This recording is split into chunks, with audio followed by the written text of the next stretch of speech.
Good evening to you. For Telesur, I'm Regan DeVries in Caracas, Venezuela. A look at the headlines. The world's most powerful hurricane ever is clocking over 265 km/h winds, and it just landed on Mexico.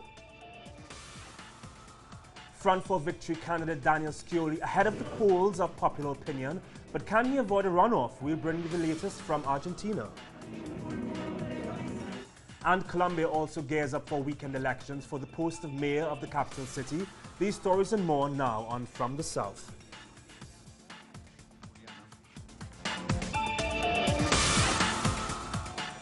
Thank you for being here with us. The strongest hurricane since records began back in 1949 has just hit the Pacific coast of Mexico. The Category 5 Hurricane Patricia, now with winds with a speed of about 265 km/h, had grown at an incredible rate in the past 12 hours. The states of Jalisco, Colima, Michoacán and Nayarit are expected to see the equivalent of 40% of the annual rainfall in the next 48 hours. The storm surge could also produce coastal flooding, accompanied by large and destructive waves, as well as overflowing rivers. With the limited time to prepare, authorities have organized shelters and schools and ports have been closed. According to meteorological services, Hurricane Patricia will head inland toward the state of Zacatecas after having landed on the state of Jalisco. The wind will also affect Nayarit and Colima states. Federal troops have been deployed across affected zones with the aim of helping and evacuated citizens. Doctors, paramedics, rescue teams, as well as diving teams are on alert.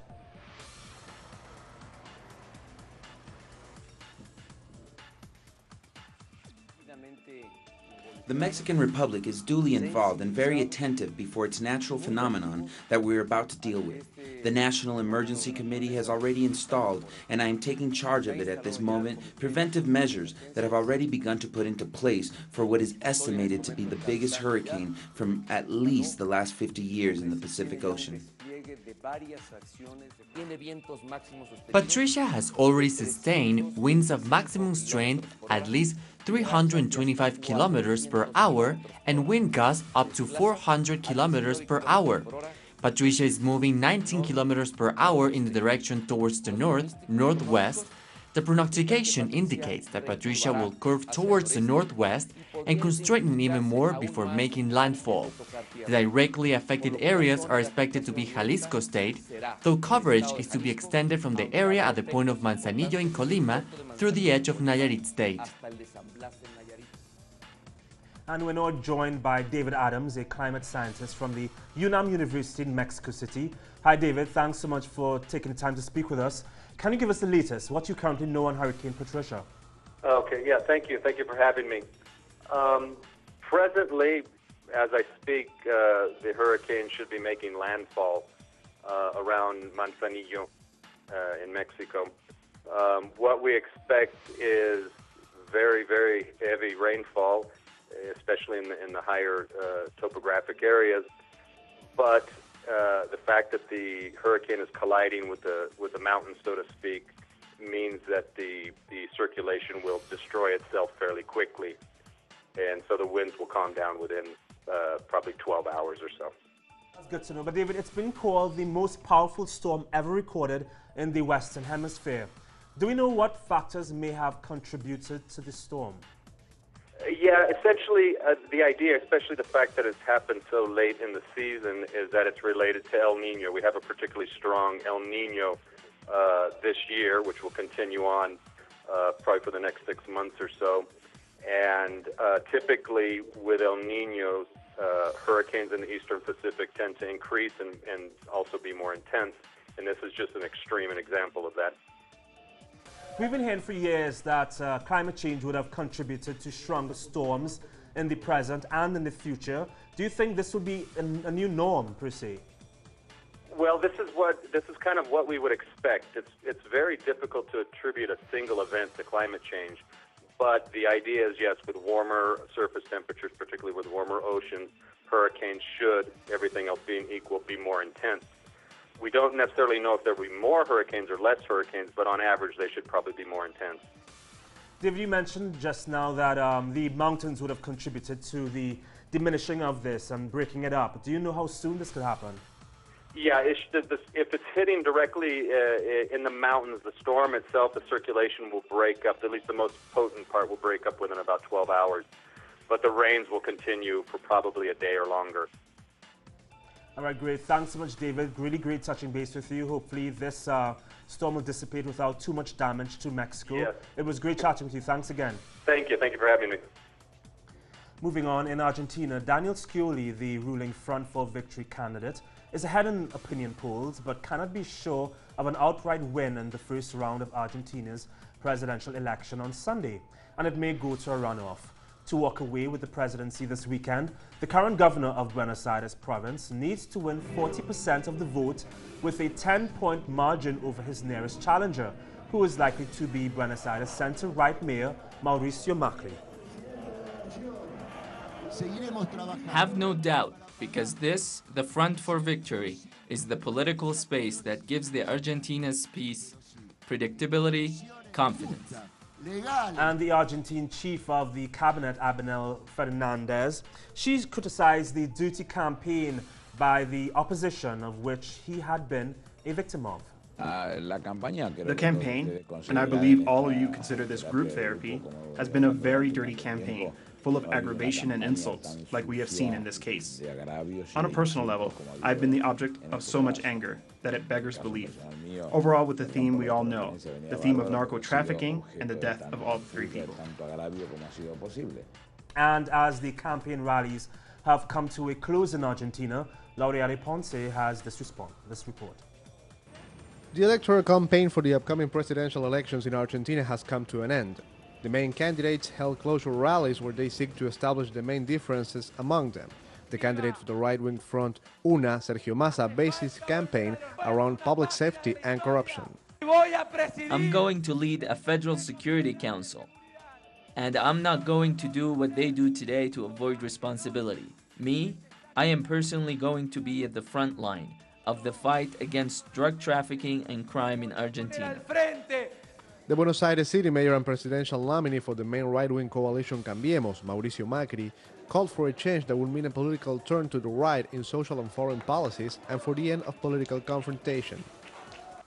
From December 10th and on, there will be only one team, the one that wants Argentina to do better, and Argentinians to do better. And no more confrontation, no more divisions. I am committed to unite all Argentinians. Yo me comprometo a unir a los argentinos. The candidate for the ruling Front for Victory, Daniel Scioli, had a very different speech where he claimed he would continue with wealth distribution policies and Latin American integration. Today, I want to reinforce my commitment, for which my priorities will be the poor, the workers and the middle class, by strengthening the domestic market and popular consumption, which are the cornerstones of this model. According to several polls, Daniel Scioli is likely to reach more than 40% of the vote. If the second runner fails to come closer than 10 points from Scioli, the Front for Victory will hold the presidency for one more term. Laureano Ponce, Telesur, Buenos Aires.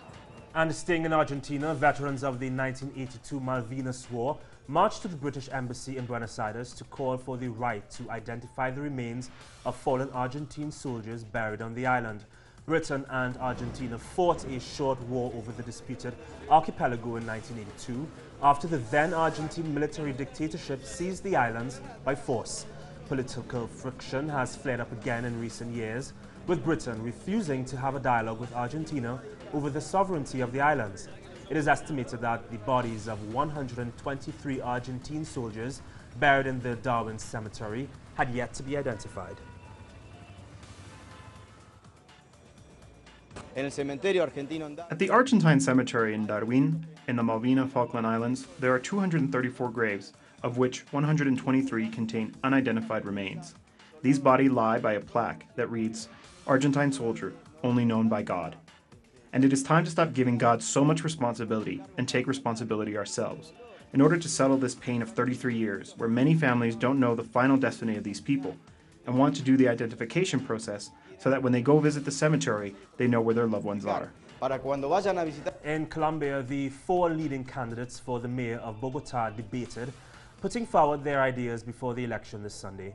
Colombia is holding regional elections, and the Bogota mayor is one of the most important posts in the country. In the televised debate, the candidate for the leftist Democratic role, Clara Lopez, reaffirmed her promise to deep end social changes in Bogota. Haitians will choose among 54 presidential candidates in this Sunday's elections. All polls are led by Jude Celestin, a 53-year-old Swiss-educated mechanical engineer running under the La Paix Party, the Alternative League for Progress and Emancipation of Haiti. Celestin has focused his campaign on education and political stability. He is supported by hip-hop artist Wyclef Jean, who ran for president himself after the devastating earthquake that hit the country 5 years ago. Current President Michel Martelly, also a singer, came into power in 2011 with promises of change, but leaves an impoverished country racked with widespread corruption, a fragile economy, and rampant poverty. A runoff for the presidential race between the top 2 candidates is scheduled for December 27th. My priorities is agriculture, is education, is stability, political stability, and we have, when I spoke about stability, political stability, we have a pact. It's an amnesty pact, but it's a political amnesty pact, not an administrative pact. It's a political amnesty pact where we erase the board and we said, let's start from this point. I'm coming with new ideas and new projects in my program that revolves along 5 axes. In order for this country to develop, we need to work hard on these areas. First is agriculture, second, tourism, third, construction, and the fourth is service, and on these projects.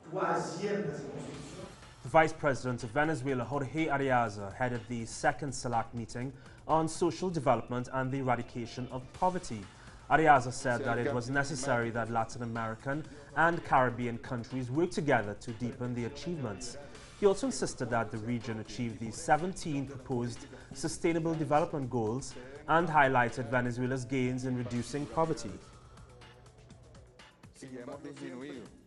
We have reduced structural poverty. We have done this by bringing unsatisfied basic needs to 4.9%, well below the 7% 7 years ago. And our challenge is not to bring this to 2 or the percent, but to eliminate it, eradicate extreme poverty and misery. Indigenous groups from Guatemala are in Washington to protest against their unjust displacement and the devastation of their lands at the hands of North American transnational mining corporations. Bianca Perez explains.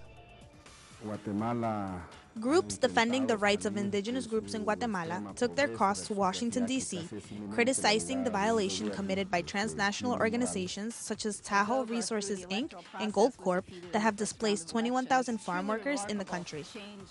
Daily abuses are committed by mining companies from the US and Canada, which are gravely affecting the environment and natural resources of community groups.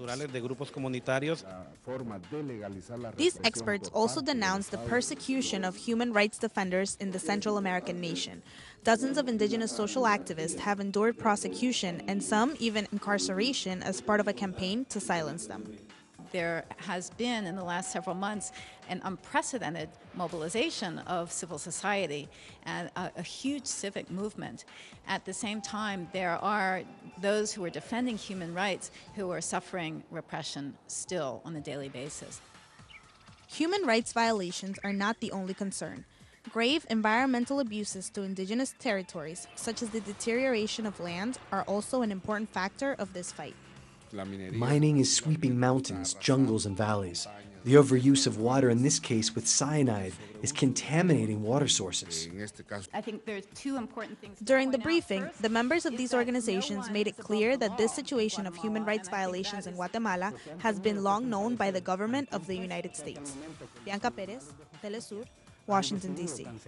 Former marketing director of Banco do Brasil, Enrique Pizzolato, arrived in Brazil on Friday after being extradited from Italy. Pizzolato was sentenced for corruption and money laundering back in 2013. He was part of the Mensalão scheme, a corruption scandal that rattled the government of former President Luiz Inácio da Silva. With dual Brazilian and Italian nationality, Pizzolato had fled to Italy to avoid a 12-year prison sentence. However, he was arrested last April and spent 18 months in an Italian prison prior to his extradition. It is also a very clear message to anyone who commits crime. It's that crime today is organized crime, which is a crime that usually does not respect borders. The court decisions now, and there's ample proof of this, court decisions also apply across borders of respective countries, whether it be for those who flee abroad to avoid punishment, or those who hide valuables, money, or other things of value outside the country. The Brazilian judicial system is capable of reaching people and goods outside its territorial boundaries. And coming up after the break, South African students may have won their fight against university fees. This story and more next.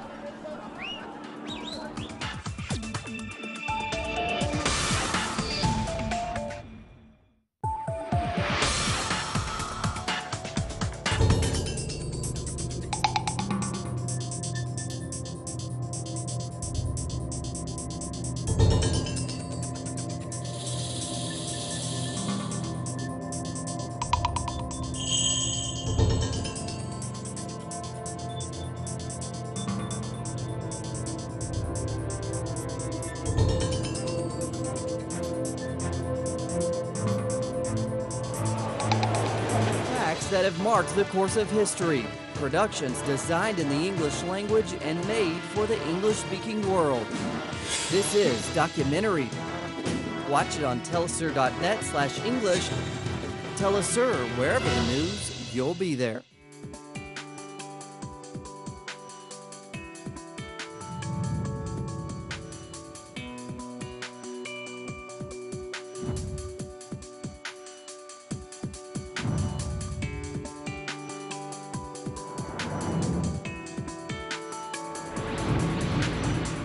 Wherever the news, you'll be there. Welcome back.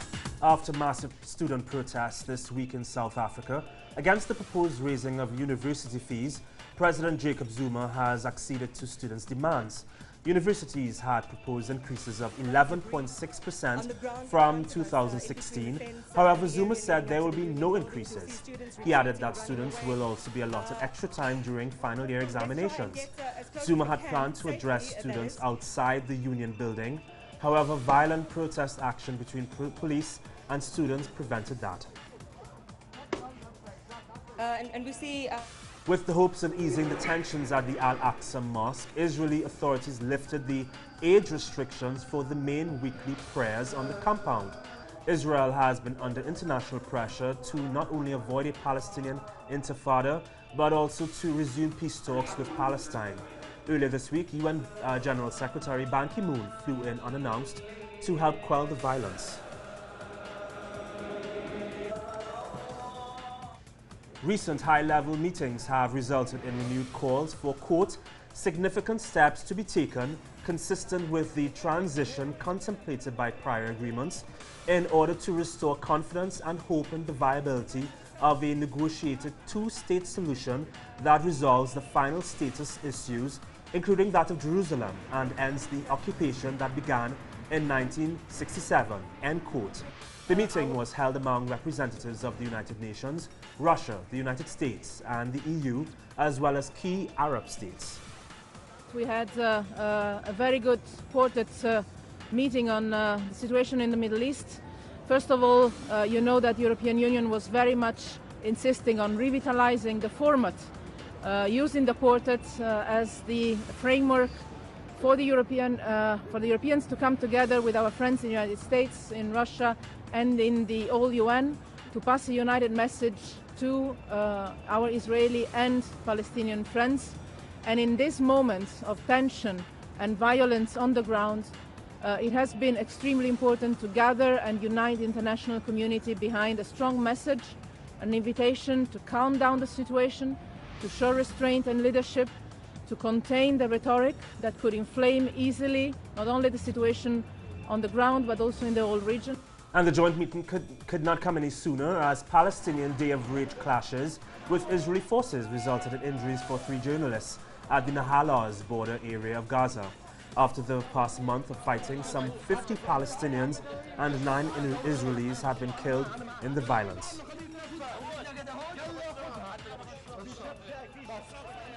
To the Syrian offensive now, where the Russians have destroyed a bridge, which they say will cut Islamic State off from their ammunition supply in Iraq.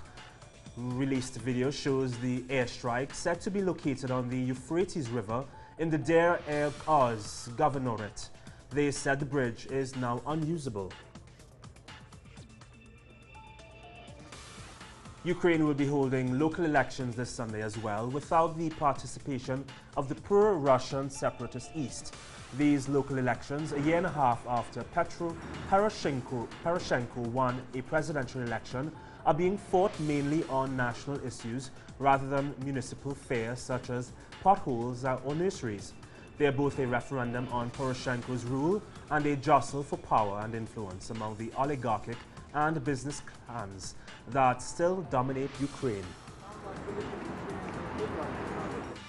In Odessa, Ukraine, the main party of the Internet Party of Ukraine is named Darth Vader. He cruises through town on a block van to the sound of the Imperial March from Star Wars. He is often seen flanked by his loyal stormtroopers, and Chewbacca is the official candidate of the party, which has become known for its theatrical public stunts. And now a brief look at other stories making news around the world. A 3-week synod of Roman Catholic bishops will address the Church's stance on issues such as homosexuality and divorce. Some within the Church are against Pope Francis' directions on these topics and are expected to vote against him. It is also expected that although talks will go on, no doctrinal change will occur within the Catholic Church. Police say they may have discovered an elaborate scheme in the Italian Riviera of San Remo, where the wives of town hall workers have been clocking their staff cards for them, although they are absent for work. There are 196 people under investigation under a staff of 528. Chinese actress Li Bingbing has added her voice to the millions demanding an end to the ivory trade. This after undercover footage revealed the intention by poachers to revitalise the illegal trade for ivory. Although it has been taking steps to end it, research shows that much of the demand for ivory still comes from Asia. And this weekend, Ivory Coast will conduct its presidential elections. Alassane Ouattara, the current president, is a favourite to win, having been credited for the nation's thriving economy. However, some believe that the deaths of some 3,000 people during the last election in 2011 may undermine his chances of winning.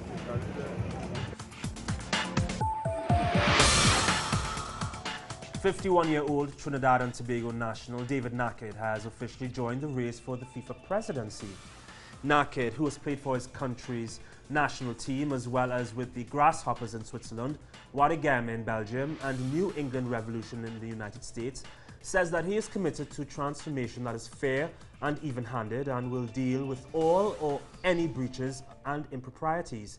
He is the newest addition to the race, which also includes Frenchmen Jerome Champagne and Michel Platini, as well as Jordan's Prince Al bin Al Hussein. A new Nazi figurine, created by Hong Kong-based company Dragon in Dream, bears a striking resemblance to Germany's national football captain Bastian Schweinsteiger. Hard name there. The footballer has begun legal action against the company, which is called the line of dolls World War II Army Supply Duty Bastion. A spokesperson for the company said that they do not sell any figurines that resemble footballers, adding that it is a complete coincidence that the Bastion doll looks like Bastion.